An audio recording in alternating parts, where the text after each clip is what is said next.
Saber Direito desta semana, você vai assistir a um curso de Direito do Trabalho. Durante as 5 aulas, o professor Reginaldo Romualdo Pereira traz a advocacia trabalhista na prática. Serão abordados o atendimento e a petição inicial, a contestação e embargos de declaração, o recurso ordinário e recursos de revista e a execução. Assista a aula 2.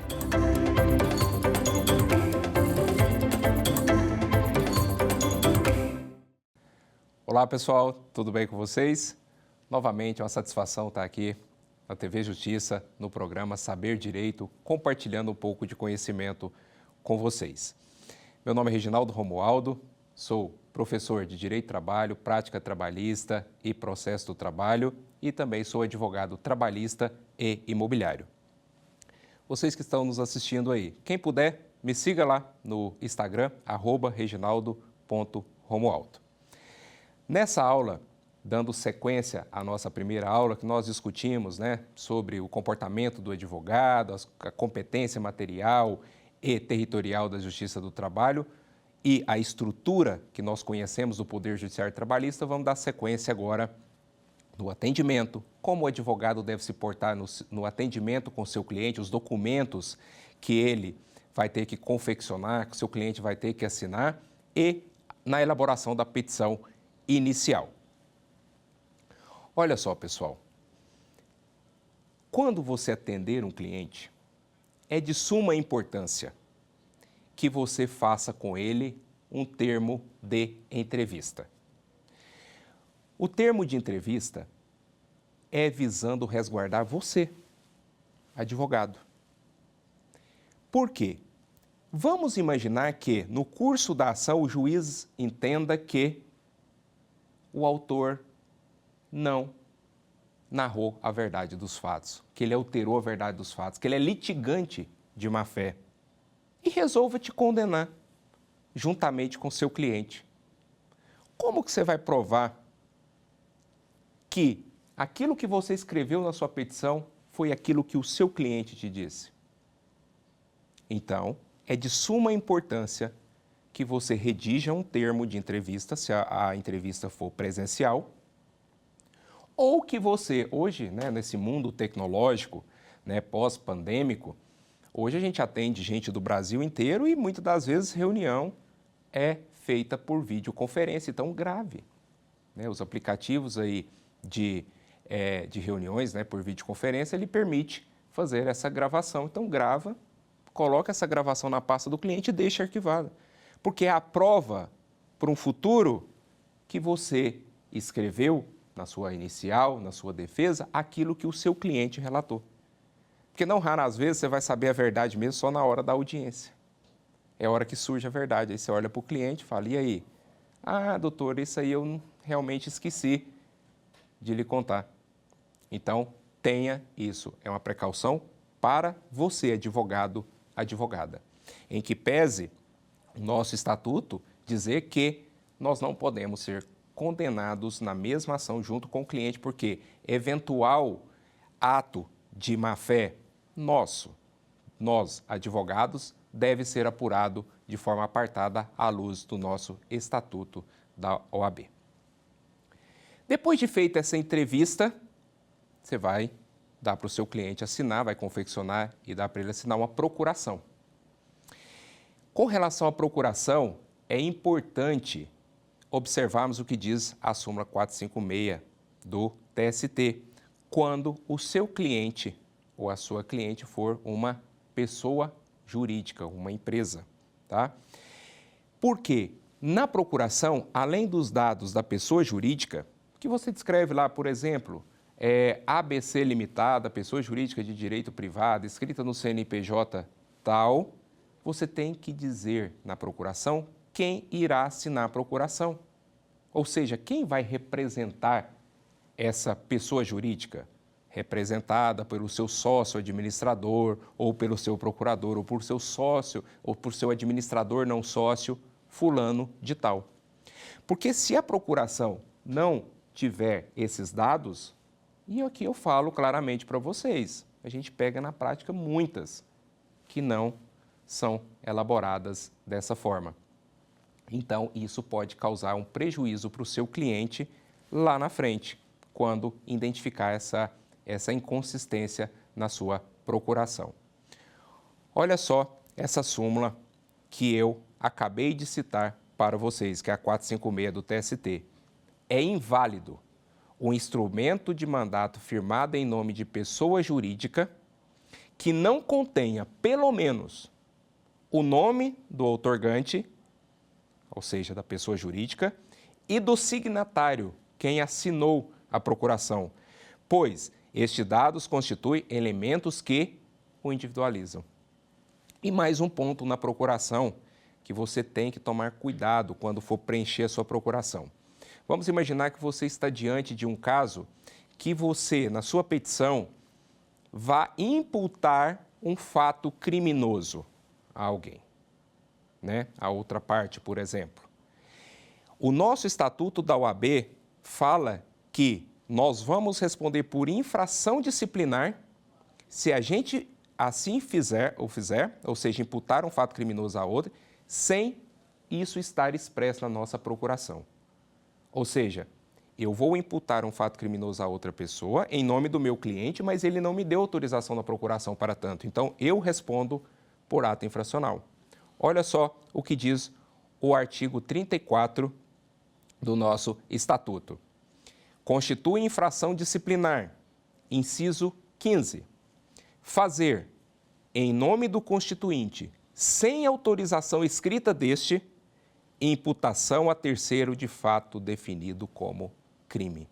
Então, é de suma importância, repito, é de suma importância você se ater para esses detalhes, porque senão você pode acabar dando uma munição para a parte contrária se virar contra você. Outro detalhe com relação à procuração.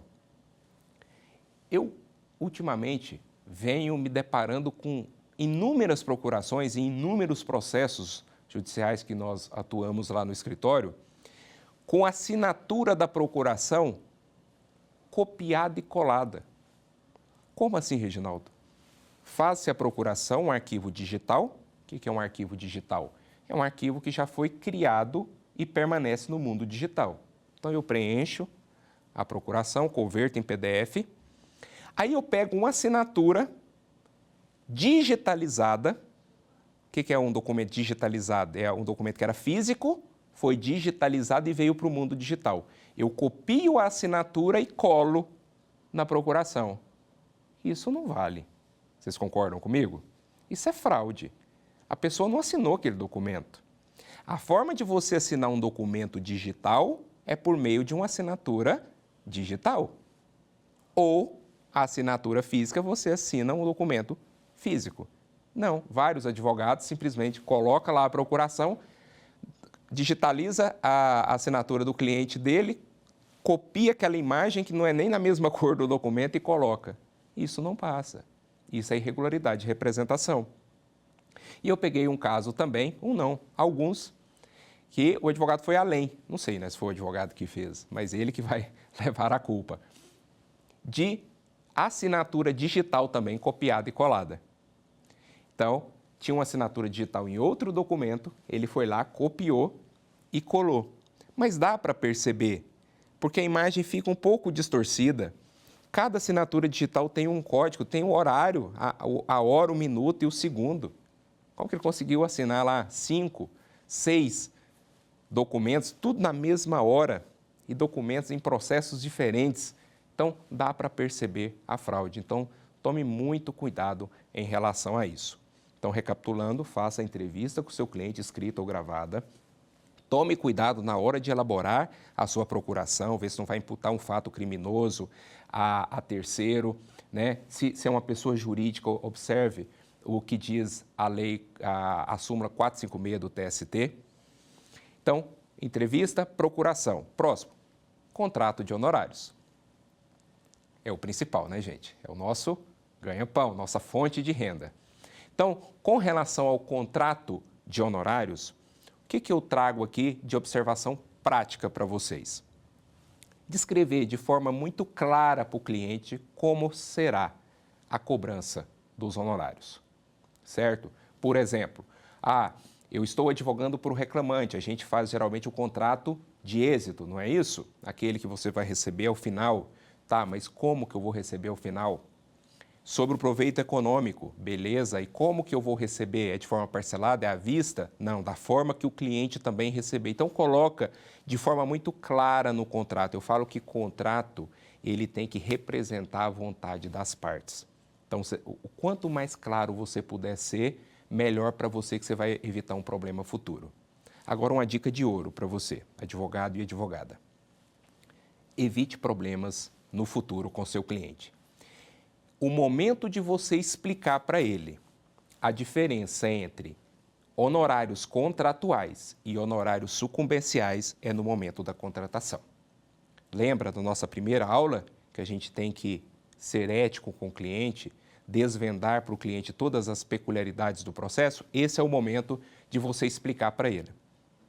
Se você cair na bobeira de não explicar nesse momento e deixar para o final, quando for a hora de te pagar, eu falo para você que você não vai dar conta de explicar isso para o seu cliente. Ele vai virar para você e falar: o senhor, a senhora está sendo desonesto comigo. O senhor me cobrou um valor e está ganhando também da outra parte? Então, na hora da contratação, seja claro com o seu cliente, explica para ele, fala: olha, o que nós estamos contratando aqui são os honorários contratuais, é um valor que a senhora vai me pagar pelo meu serviço prestado. E, além disso, tem essa cláusula no meu contrato que diz que os honorários sucumbenciais também serão exclusivos do contratado, serão meus. O que são os honorários sucumbenciais, senhor, senhora? São os honorários que a parte perdedora paga para o advogado da parte vencedora. Tá ok? Entendeu? Coloque até uma cláusula com assinatura específica para ele no futuro não alegar desconhecimento. Então, feita a entrevista, assinada a procuração, assinado o contrato de honorários e mais uma dica: nunca comece nenhum tipo de serviço sem antes o contrato de prestação de serviço de honorários assinado. Já vi inúmeros colegas enfrentarem dificuldades com os clientes quando do recebimento, porque não tinha o contrato assinado. Porque quando está te contratando, você é o salvador da pátria. Você vai fazer milagre, né, naquela causa do seu cliente. Mas na hora de te pagar, eles viram para você e falam assim: mas só isso, doutor? O senhor fez? E o senhor vai me cobrar isso tudo? Então, repito, contrato reflete a vontade das partes, seja o mais claro possível no seu contrato. Feito isso, você vai questionar o seu cliente antes de começar a elaborar a sua petição inicial. Se aquela empresa que ele trabalhou, se ela integra algum grupo econômico, se ela foi vendida, ou seja, se teve a sucessão empresarial, lá à luz do artigo 10 e 448 da CLT, se você consegue, né, configurar o grupo econômico com outras empresas, observando os requisitos do artigo 2º, parágrafo 2º e 3º da CLT, a natureza jurídica daquela empresa, consulta o CNPJ dela no site da Receita Federal para você ver a natureza jurídica, porque aqui está um erro muito comum. Eu vejo muitos advogados e advogadas qualificarem um empreendedor individual, né, um empresário individual ou microempreendedor individual como pessoa jurídica. Então está lá na petição: João da Silva, né, qualifica ele, ajuiza a ação trabalhista em face de ABC Limitada, vírgula, pessoa jurídica de direito privado. Empresário individual não é pessoa jurídica. Isso mesmo, empresário individual não é pessoa jurídica. Ah, Reginaldo, mas que estranho, né, você dizendo isso aí, que empresário individual não é pessoa jurídica, ele tem CNPJ? Sim, apenas para equiparação tributária.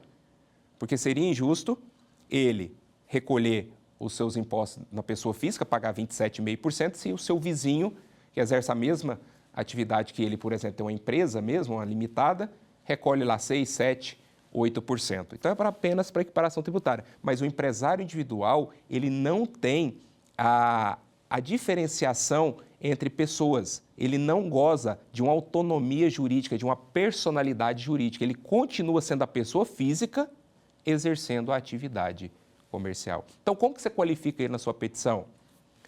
ABC, vírgula, empresário individual, vírgula, pessoa física, vírgula, inscrita no CNPJ tal e no CPF tal. Porque lá na fase de execução, quando você for executar, você vai cobrar dele pedindo a penhora no CNPJ e no CPF dele. Porque é a mesma pessoa, não tem diferença. Outra coisa que te ajuda demais a receber na fase de execução é você verificar no início, e se já tiver, já colocar na sua petição inicial, o grupo econômico. Olha, questiona seu cliente, tem mais empresas interligadas? Esse dono aqui dessa empresa, ele tem outras empresas, se você conseguir configurar, né, à luz do artigo 2º, parágrafo 2º, interesse, comunhão de interesse entre elas, ou uma empresa que comanda a outra, você traz no polo passivo todas as empresas, porque lá na fase de execução você vai cobrar de todas solidariamente. Outra coisa que você tem que verificar é se não houve uma venda da empresa, aquela empresa não foi baixada, se não teve uma sucessão empresarial, porque aí você vai chamar no polo passivo a empresa sucessora para responder por aquela ação. Então, tudo isso você tem que investigar para que você faça uma petição inicial sólida, já mirando o futuro, já mirando a execução trabalhista. Feito isso, vamos passar então para a elaboração em si e os requisitos da petição inicial. A petição inicial, diz o artigo 840 da CLT, poderá ser escrita ou verbal. Olha que interessante, escrita ou verbal, e poderá ajuizar uma ação trabalhista se valendo do ius postulandi. Isso, sem a presença do advogado. Se o reclamante quiser ir diretamente à vara do trabalho e iniciar um processo trabalhista, uma ação trabalhista, ele pode. É recomendável? De forma nenhuma, mas pode. O artigo 791 da CLT diz: os empregados e empregadores poderão reclamar pessoalmente perante a Justiça do Trabalho e acompanhar as suas reclamações até o final. Então, pode ser escrita ou verbal e pode o reclamante fazer uso do ius postulandi. Não é, repito, não é recomendável. Depois de saber disso, que ela pode ser escrita ou verbal, logicamente, nós vamos fazer ela de forma escrita, vamos estudar aqui o esqueleto da petição inicial, do início ao fim, porque o nosso foco aqui é a prática, é te auxiliar aí, no seu escritório, na sua prática. Como que a gente começa a petição inicial, gente? Não é pelo endereçamento? Como nós vamos endereçar? Ao juízo da vara do trabalho de tal localidade. Reginaldo, eu uso excelentíssimo. Excelentíssimo, senhor juiz. O que você acha disso? Eu também já utilizei muito. Mesmo após o CPC, quando a maioria alterou sua forma de endereçamento, isso não me convenceu, apenas pelo CPC. Mas o português me convenceu. Isso, a língua portuguesa. Se você verificar no Manual de Redação da Presidência da República e outros tantos manuais de redação, você vai perceber que o termo excelentíssimo é utilizado para chefe de poder. Então, o chefe de poder tem que ser chamado de excelentíssimo. O juiz não. Então, o presidente da República, o governador, o prefeito da sociedade, excelentíssimo. O juiz, senhor. Então, para se adequar tanto ao português quanto ao CPC, vamos utilizar ao juízo. A gente acaba criando uma distância, porque o juízo é o Estado. Então, ao juízo da vara do trabalho de tal localidade. Após o endereçamento, nós vamos fazer o quê? Qualificar as partes. E aqui a qualificação no processo do trabalho ela é um pouquinho além daquela qualificação geral lá do CPC. Então, além do nome, do estado civil, da profissão, da nacionalidade, do RG, do CPF, do endereço, do e-mail, aqui o que eu recomendo? Eu recomendo a gente ir um pouquinho além e colocar também a CTPS, o número da CTPS e a série, quando ela for física, tá? Porque a digital é o número do CPF. O número do PIS é muito importante, o nome da mãe, a filiação, o nome da genitora, e a data de nascimento. Reginaldo, para que isso tudo? Para a gente cumprir o que está no artigo 58, quem quiser anotar aí, para fazer aquela petição perfeita, artigo 58 do provimento 4 da Corregedoria Geral da Justiça do Trabalho e o artigo 19 da Resolução 185 do Conselho Superior da Justiça do Trabalho. E mais, para a sua prática. Por que são importantes esses elementos na petição inicial? Não rara às vezes, você vai estar numa audiência trabalhista e pelo princípio da conciliação, o juiz ali vai tentar a todo momento fazer a conciliação, não é? E ali obteve êxito na conciliação, então é comum o advogado do reclamante pedir excelência. Diante do acordo, da conciliação, teria como Vossa Excelência já fazer a ata de audiência com força de alvará para o reclamante sacar seu FGTS e com força de certidão narrativa para ele habilitar no seguro-desemprego? O juiz, pois não, doutor, na hora, vamos fazer aqui. E começa a preencher a ata nesse campo, que é destinada à Caixa Econômica Federal, por exemplo, para sacar o FGTS. E dentre os campos está lá, número do PIS, carteira de trabalho, número e série. Aí o servidor que está preenchendo a ata vai lá na sua petição inicial para ver, não está lá, porque você é um advogado que generalista, você qualificou ele como você qualifica no cível. Aí o juiz vira para você, doutor, qual que é a carteira de trabalho dele e o PIS para a gente colocar? Aí o advogado fica apavorado, né? Olha para o cliente, e aí, qual que é? Não estou com a minha carteira aqui, e vira aquela confusão. Né? O juiz já começa a te olhar com cara ruim, porque a pauta dele já está atrasada, o horário já está em cima. Então, seja técnico. É melhor ter todos os dados e você não precisar utilizar do que você precisar utilizar e não estar na sua petição inicial. Então, seja técnico, observe essas resoluções, essas instruções dadas pelo Conselho Superior da Justiça do Trabalho, pela Corregedoria, para que você possa, então, fazer uma petição inicial que te atenda, inclusive, numa audiência de conciliação e no futuro também para uma expedição de alvará e etc. Outra coisa que é muito importante você explicar na sua ação, por favor, faça isso.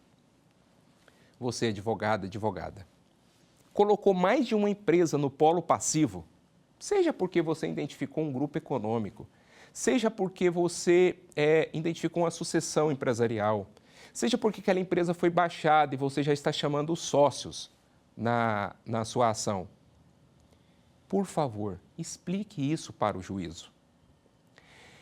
Abra um tópico na sua petição inicial e coloca lá justificativa do litisconsórcio passivo. E explica por que você está chamando mais de uma empresa, porque o juiz olha lá e fala, a carteira de trabalho foi assinada pela empresa ABC Limitada. Por que além da ABC tem a F, a G, a H, a I, a J aqui nessa ação? Qual que é a ligação entre elas? O que ele quer? O que o reclamante quer? É grupo econômico? O que é? Então, explique isso nesse tópico referente à justificativa do grupo econômico. Depois disso, eu costumo colocar nas minhas petições iniciais um tópico que eu costumo dizer que é um tópico coringa. O que é esse tópico coringa? É um tópico que eu vou precisar dele para todos os demais tópicos da minha petição, chamado tópico contrato do trabalho. Nesse tópico eu faço um resumo do contrato de trabalho. É um tópico simples, de poucas linhas, onde eu vou dizer mais ou menos a data que o reclamante começou a trabalhar para a empresa de admissão, o horário que ele trabalhava, a função, quando que ele foi demitido, certo? Quanto que ele ganhava, se era por dia, se era por hora, se era por mês, se era por quinzena. Por quê? Ao longo da petição inicial, exemplo, eu estou pedindo horas extras. Para deferir, para calcular as horas extras, eu não preciso saber o salário dele? Está lá no tópico, coringa. Eu não preciso saber quando que ele entrou e quando que ele saiu? Está lá. Eu mudei de tópico, agora eu estou falando de insalubridade. Para calcular a insalubridade, eu não preciso saber a data que ele entrou, a data que ele saiu? Sim, está lá no tópico coringa. Mudei agora de assunto. Estou falando agora de adicional noturno. Eu não preciso saber quanto que ele ganhar. Então, esse tópico coringa, ele vai ser um tópico que traz os elementos principais para todos os demais tópicos da sua petição inicial. Então, feito isso, se tiver litisconsórcio passivo, justificar, faz o tópico coringa, contrato de trabalho. Agora vamos começar nos tópicos de mérito. E aqui eu chamo a atenção para vocês.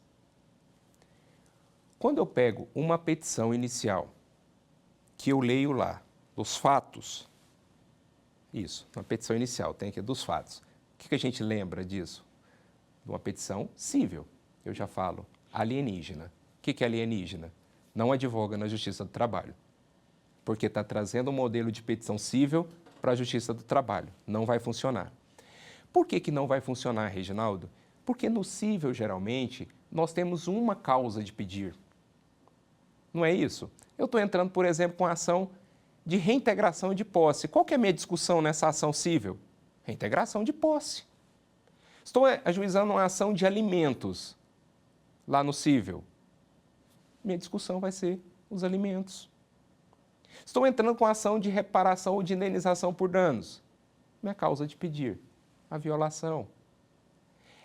Agora, na trabalhista, na petição inicial trabalhista, no processo do trabalho, quantos bens, quantos assuntos se discutem? Inúmeros, 8, 10. Já imaginou, e eu brinco com os meus alunos, que se a gente for trazer a petição cível para o processo do trabalho, vai virar um fatão, um fundamentão, que vai virar uma confusão, que ninguém vai entender nada. Então, para a gente ser organizado, não foi isso que nós combinamos na primeira aula, que o advogado tem que ter essa organização de ideias, de documentos e de tudo, para que nós tenhamos essa organização de ideias, vamos trazer, então, na nossa petição, os assuntos separados por tópicos. Então, vamos imaginar que eu vou discutir na minha ação reconhecimento do vínculo de emprego do empregado. Então, eu vou ter um primeiro tópico lá, reconhecimento do vínculo de emprego. Dentro desse tópico, eu vou trazer a causa de pedir remota, os fatos, vou trazer a causa de pedir próxima, que são os fundamentos e o pedido. Eu costumo dizer que são, dentro de cada tópico, eu trago mini fato, mini fundamento e mini pedido. Né? Causa de pedir remota, próxima é a conclusão. Então, vamos imaginar esse tópico do vínculo de emprego, ficaria mais ou menos assim, eu preciso levar os fatos ao conhecimento do juiz, não preciso?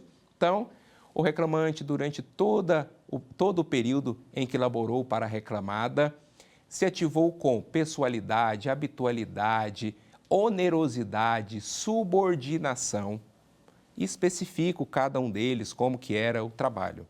Esses são os fatos que o juízo precisa saber.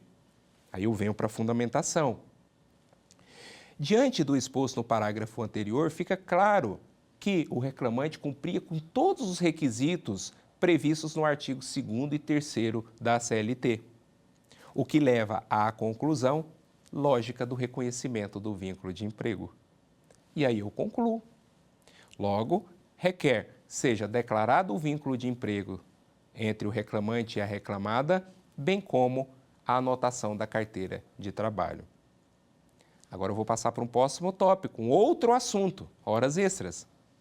Eu vou trazer novamente os fatos referentes às horas extras, vou trazer os fundamentos e vou concluir. Perceberam que não tem como eu falar um fato só, porque os assuntos são distintos? Não tem como eu trazer num único tópico todos os fundamentos, que vai virar uma bagunça e ninguém vai entender nada? Então, quando você for fazer uma petição, organize suas ideias por assuntos, por capítulos, tá? É dessa forma também que o juízo vai proferir a sentença, separando por tópicos. Dentro daquele tópico, ele vai trazer seu fundamento, a sua conclusão, porque isso trará organização para a sua petição inicial. E agora, dando sequência, vamos falar, né? Depois a gente tratar do mérito da petição, porque nós começamos a petição. Endereçamento, qualificação das partes, se tiver o litisconsórcio, a gente justificar, o tópico padrão contrato de trabalho, depois a gente trata do mérito, né, que são exatamente os nossos pedidos, né, o que nós vamos pleitear na Justiça do Trabalho, e agora a gente fala sobre os honorários sucumbenciais, que é uma coisa que a gente não pode esquecer de pedir, né? Então, você vai ter um tópico lá também dos honorários sucumbenciais. Reginaldo, mas eu esqueci. Eu não estou precisando de dinheiro, eu estou ganhando muito bem, para mim não faz a menor diferença, eu esqueci. O juiz pode, de ofício? Pode, ele pode condenar, ainda que não tenha pedido, porque entende-se que os honorários, assim como, por exemplo, juros, atualização monetária, são acessórios do principal, então pode sim ter essa condenação. Eu também vou pleitear para o meu cliente reclamante os benefícios da justiça gratuita. Isso está lá no artigo 790, parágrafos 3º e 4º da CLT. E olha que interessante o que diz o parágrafo 3º. É facultado aos juízes, órgãos julgadores e presidentes dos tribunais de qualquer instância, a requerimento ou de ofício, olha só, até mesmo de ofício, sem pedido, deferir o benefício da justiça gratuita para aqueles que percebam salário igual ou inferior a 40% do teto do regime geral da Previdência Social. Tá? Percebam que já é a segunda vez que a gente usa como parâmetro o teto do regime geral da Previdência Social e nós vamos utilizar ele várias vezes nas próximas aulas, quando a gente for falar de depósito recursal, de custas. Então, como que eu sei, Reginaldo, do teto? Digita aí na internet, teto do regime geral da Previdência Social. Vai sair o valor, em torno de 7 mil e alguma coisa. Então, hoje, se o seu cliente, se fosse na data de hoje, ganhasse aí menos de 3 mil, o deferimento da justiça gratuita seria até automático, você não precisar nem pedir, que o juiz pode de ofício. Tá, Reginaldo, e se o meu cliente ganha mais? Ganha 5 mil, 8 mil? Ele vai ganhar a gratuidade da justiça? Sim, só que aí tem que ter um pedido expresso e tem que ter a comprovação do benefício, dele ter esse direito a esse benefício da justiça gratuita. Tá, Reginaldo, e como que eu vou fazer isso? Como que eu vou provar que ele é beneficiário da justiça gratuita? Até então, nós temos uma jurisprudência majoritária do TST e da maioria dos tribunais regionais, dos TRTs, que diz o seguinte: quando for o reclamante pessoa física, pessoa natural, basta que você apresente no processo uma declaração de hipossuficiência financeira. Então, lá na sua entrevista, além lá da procuração, do contrato, do termo de entrevista, você colhe dele também a assinatura numa declaração de hipossuficiência financeira, onde ele declara que não tem condições financeiras para suportar as despesas do processo e o juiz, nesse caso, vai deferir a ele a gratuidade da justiça. Reginaldo, onde está isso para eu utilizar na fundamentação? Olha, a gente usa aqui, de forma subsidiária, o CPC,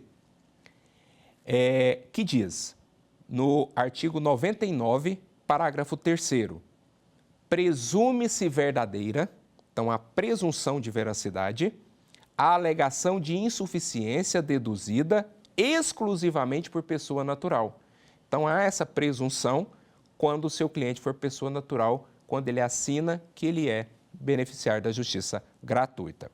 E também, no mesmo sentido, no mesmo caminhar, está a súmula 463 do TST, que diz que para a concessão da assistência judiciária gratuita à pessoa natural, basta a declaração de hipossuficiência firmada por ela ou ainda só para o seu advogado, desde que ele tenha poderes para tanto. Então, com essa declaração, você vai pleitear a gratuidade da justiça, e o seu cliente certamente irá ganhar esse benefício aí apresentando essa declaração. Feito isso, vamos para os pedidos. A petição inicial, os pedidos, tanto à luz do artigo 840, parágrafo 1º, quanto do CPC, diz que o pedido deve ser certo, determinado e indicar o valor correspondente. Então, certo, tem que ser expresso. Olha, eu quero a condenação da reclamada em horas extras, né? Determinado, qualidade, quantidade. Tá, você quer horas extras, quantas? Olha, eu quero 10 horas extras semanais. Beleza? E qual que é o valor? Olha, essas 10 horas extras semanais, calculado nesse período do contrato de trabalho, representa aí R$20.000. E agora, eu trago uma dica de ouro para vocês. Vocês, advogados, trabalhistas, você liquidou o seu pedido. Esse valor vincula? Em outras palavras, você colocou lá nas suas horas extras, exemplo, R$20.000. Aí chegou o final do processo, foi para o cálculo, apurou-se no cálculo que, na verdade, as horas extras representam R$50.000. E aí você perdeu 30 mil porque você só vai receber os 20? Tem vários posicionamentos jurisprudenciais falando que vincula. E o que você vai fazer para não vincular? Simples. No seu tópico dos pedidos, você vai colocar lá: requer a condenação da reclamada no pagamento dos pedidos abaixo liquidados, os quais foram elaborados ou liquidados por mera estimativa. Você vai deixar claro na sua petição inicial que o cálculo foi elaborado por mera estimativa. Olha que interessante. Você fazendo isso, o entendimento consubstanciado pelo TST é no sentido que não vincula. Então, deu R$20.000 lá, mas foi para o cálculo e voltou do cálculo com 50 mil, você vai receber os R$50.000. Temos, inclusive, uma turma do TST que fala que ainda que você não coloque na sua petição por mera estimativa, ainda assim não vincularia. Mas não vamos trabalhar com a jurisprudência minoritária. A gente tem que ser precavido. Então, nunca esqueça de colocar lá nos pedidos a questão do mera estimativa. E isso, para a gente concluir o assunto, quem quiser anotar aí, está no artigo 12, parágrafo 2º da Instrução Normativa 41 de 2018 do TST, que diz assim: para fins do que dispõe o artigo 840, parágrafo 1º e 2º da CLT, o valor da causa será estimado, observando o que couber o disposto no Código de Processo Civil. Então, você não vai esquecer de colocar isso. Depois, feito isso, você vai colocar o requerimento de provas, né? Pretende produzir o alegado por todos os meios de provas admitidos em direito, especialmente lá na audiência, né, pelo depoimento pessoal da parte contrária, no nosso caso que a gente está fazendo a petição inicial da reclamada, do representante da reclamada, oitiva de testemunhas, sem prejuízo de outras eventualmente cabíveis. Vai pedir a notificação e vai concluir com o valor da causa. Então, esse é o esqueleto da petição inicial. E aqui eu chamo a atenção para uma questão que é o juízo 100% digital. Quando você vai protocolizar sua petição, você pode marcar lá no PJE que você quer aderir ao juízo 100% digital, onde todos os atos serão prioritariamente feitos por meio digital, inclusive as audiências, as sessões no tribunais, por videoconferência. Você fazendo isso, olha o que diz a resolução do Conselho Superior da Justiça do Trabalho, amparada na resolução 345 do CNJ, fala que, feito essa escolha, olha, a escolha pelo juízo 100% digital é facultativa e será exercido pela parte demandante. Isso que eu acabei de dizer, quando você é a parte demandante, que vai iniciar o processo, vai lá no PJE e cadastra lá que o juízo 100% digital. A outra parte não concordando com isso, ela disporá de um prazo de 5 dias úteis para se opor ao juízo 100% digital. Falando, eu não concordo, eu quero que os atos sejam presenciais. Então, ela tem que se opor no prazo de 5 dias. Beleza? E para a gente, dando sequência aqui, já caminhando para finalizar essa aula, vamos falar de um assunto muito importante, que é o assunto relacionado à audiência. As audiências trabalhistas. Porque eu costumo dizer que você pode elaborar uma linda petição inicial e uma linda defesa. Mas na audiência trabalhista, se você não for bem, às vezes você pode ali perder, né, a sua pretensão, né, ter ela julgada improcedente por algum deslize.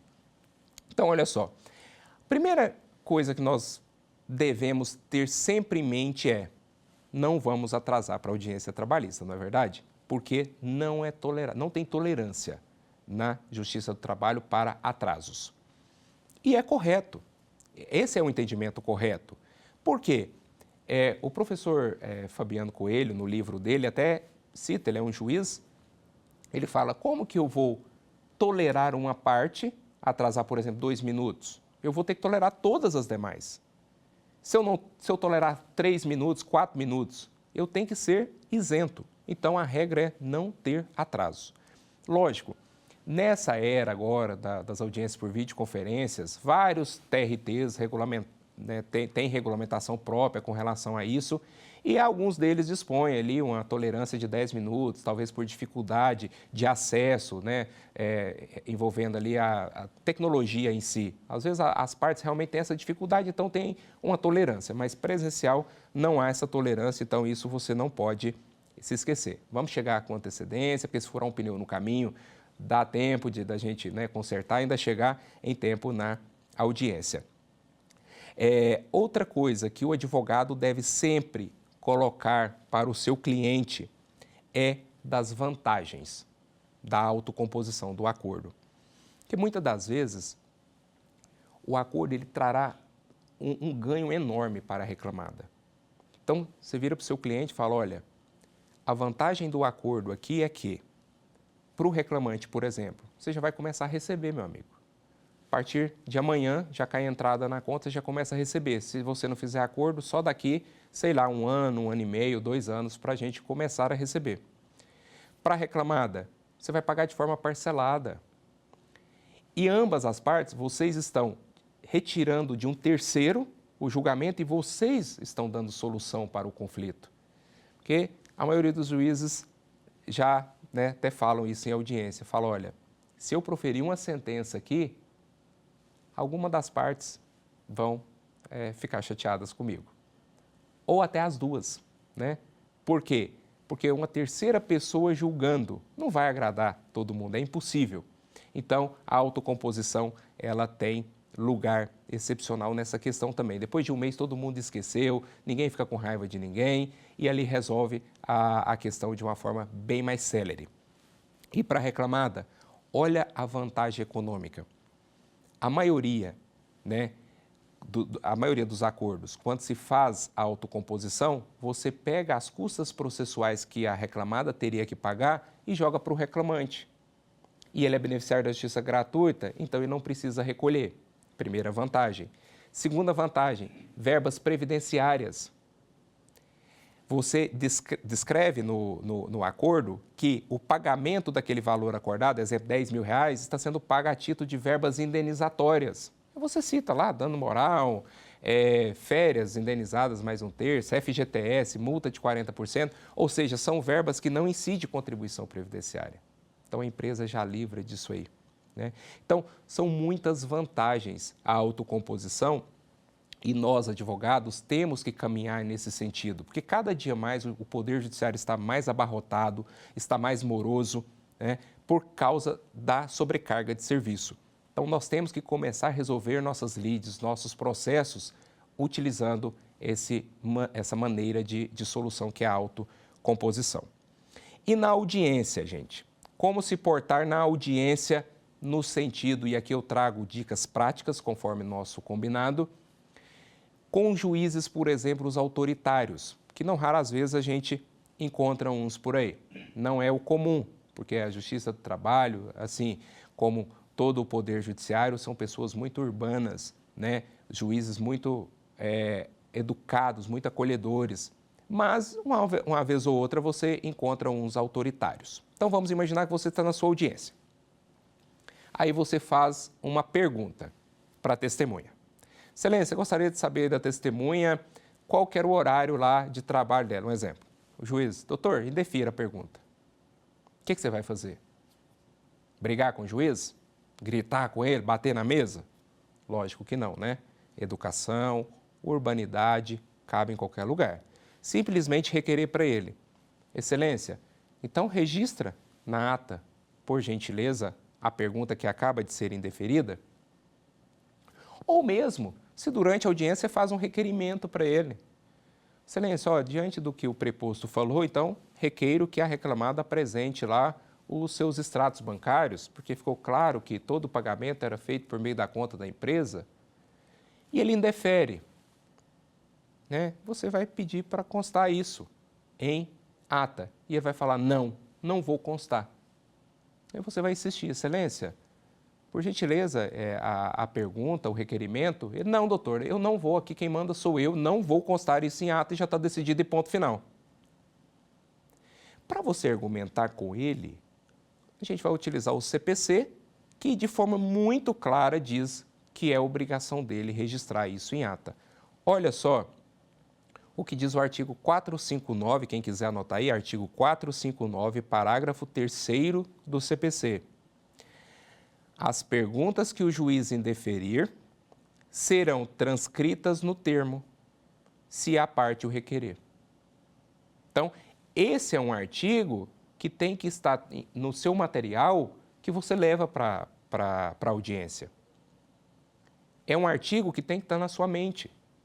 Porque se você precisar utilizar, né, desse argumento, você está lá com ele na sua mão.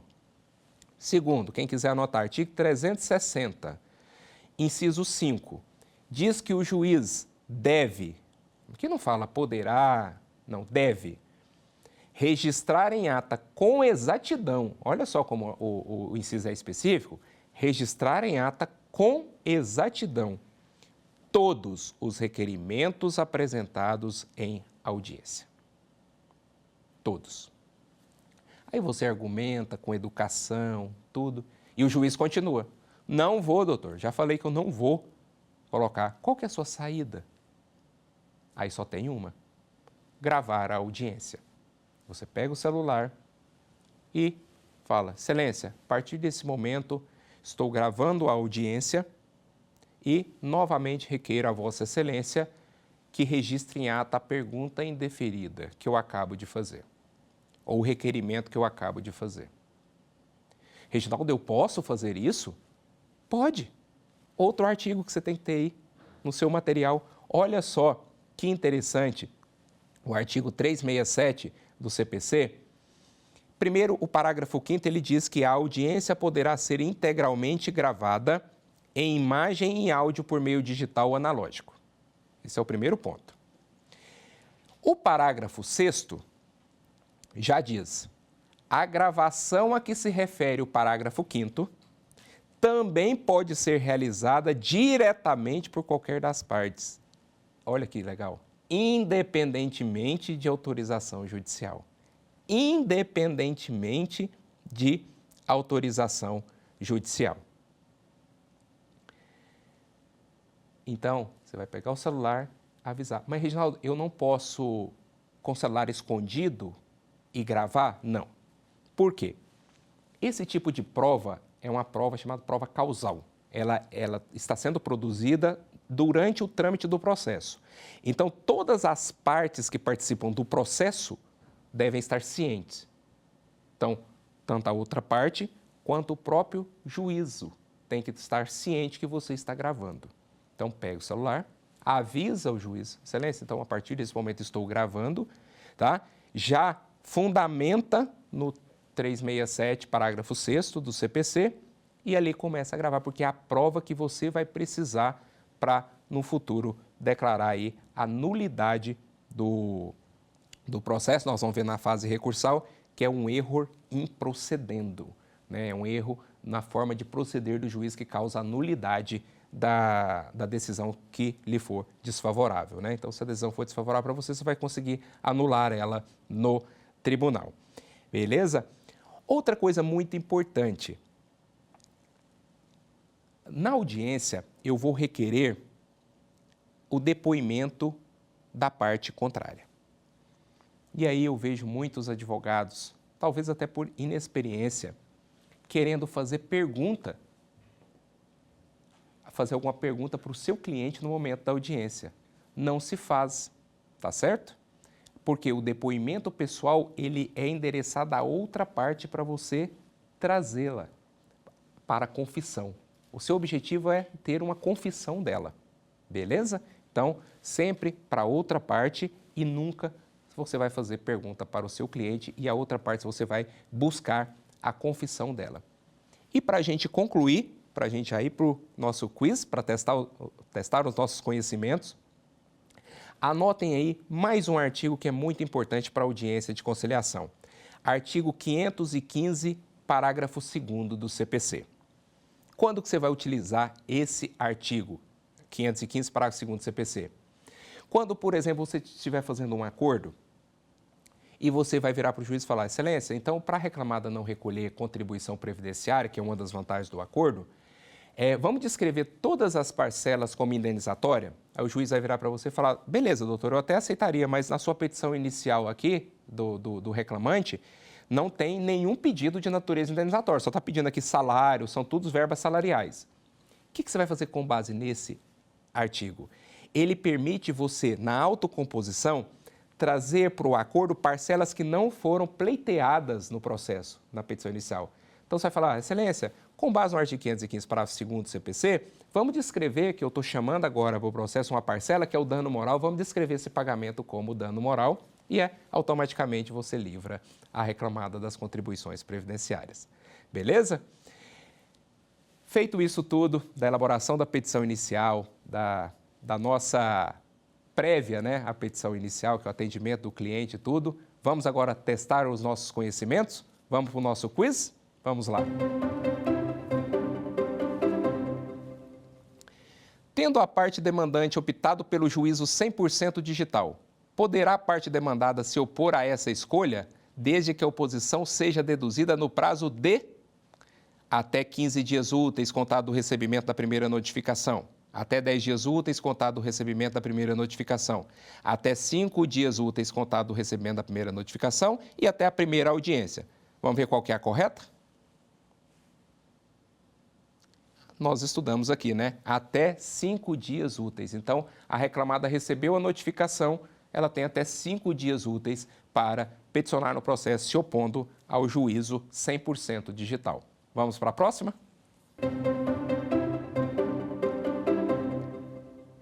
O benefício da justiça gratuita será concedido a requerimento ou de ofício àqueles que perceberem salário igual ou inferior a 40% do limite máximo dos benefícios do regime geral da Previdência Social, 50% do limite máximo dos benefícios do regime geral de Previdência Social, 10 salários mínimos ou 5 salários mínimos. Vamos ver qual que é a correta? 40% do limite, né, do teto do regime geral da Previdência Social foi aquilo que nós tratamos aqui. Então, seu cliente recebe até 40%, que hoje está em torno de 3 mil e poucos reais. Dali para baixo, ele tem até de ofício esse requerimento deferido aí pela Justiça do Trabalho, que é a gratuidade da Justiça. Vamos para o próximo?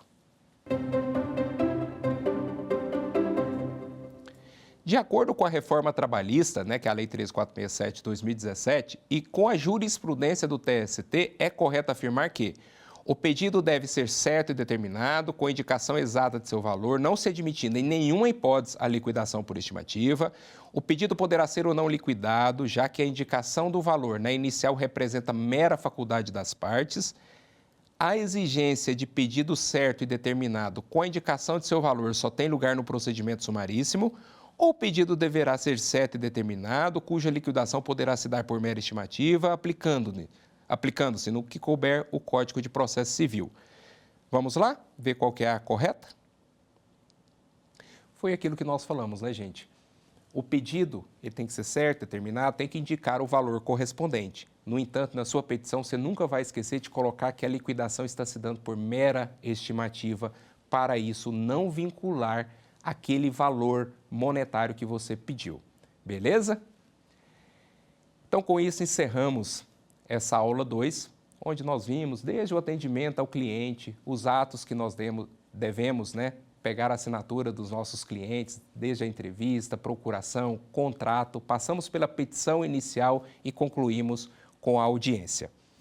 Na próxima aula, nós vamos falar sobre defesa, sobre a contestação, que é a defesa do reclamado, e sobre embargos de declaração. Aguardo vocês na nossa próxima aula. Quer dar alguma sugestão de tema para os cursos do Saber Direito? Então mande um e-mail para a gente, saberdireito@stf.jus.br. Você também pode estudar pela internet. Acesse o nosso site radioetvjustiça.jus.br ou pode rever as aulas no canal do YouTube, @Rádio e TV Justiça.